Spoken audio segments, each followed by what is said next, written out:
बलिया पंडा महेश्वर नगर बस्ती बासिंदा जागा मिशन रे अंतर्भुक्त निमंते पुरी पौरपालिका कार्यनिर्वाही अधिकारी दाबीपत्र प्रदान।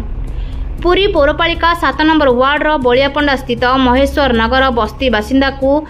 जागा मिशन अंतर्भुक्त कराई जमीपटा प्रदान पाई पुरी पौरपालिका कार्यनिर्वाही अधिकारी दाबीपत्र प्रदान करा सहित आगको एहाको गुरुतर सहित ग्रहण न करिले राजरास्ता को ओह्लाई आंदोलन करिवे बोली बस्ती बासिंदा गणमाध्यम को सूचना दैछन्ते। आम ये बसवास करचु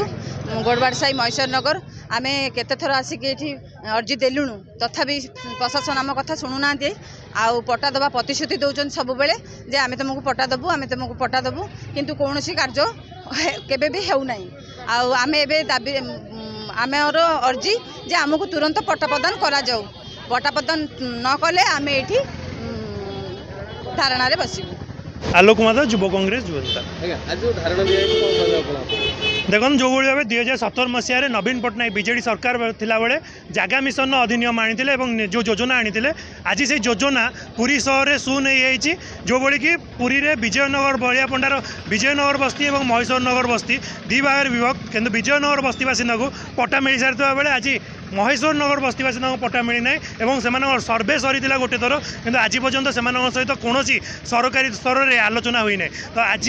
आम से आसचु पूर्वर बहुत थर आसिक सहित आलोचना होती केवल प्रतिश्रुति रही आज पुणी मेमोरेंडम दौचु जदि आमर 7 दिन भितर बस्तीवासी हक न मिले से पट्टा अधिकार जो जगह मिशन आनी जब जगह मिशन जरिया से पट्टा न मिले आगामी दिन में यही जगह गणधारणा बसवे महेश्वर नगर बस्तीवासी मैंने 24 वर्ष सरकार पाखे बलिया पंडा बस्ती जुक्ति बाढ़ी आर्तमान ये 4 मास सरकार ये आप कथा जल्दी ग्रहण करेंगे के दूर आशा रखते देखो सरकार जी भी आसो सी लोक मानकर सरकार सी लोक मान कम करने को आसो 4 मास कथा ना कि काली गोटे दिन कथा ना जदि सरकार आसी राति अधर दरकार पड़े से लोक कम कर लोक एकजुट हे तो ये लोक मानकर जनता एकजुट होती तो जेपर्यंत जेमाने समस्त एकजुट अच्छा से पर्यंत प्रशासन को घर बाहर बंद करदे जदि से हक न मिल। पुरी रमेश रिपोर्ट रूपाथलिया न्यूज।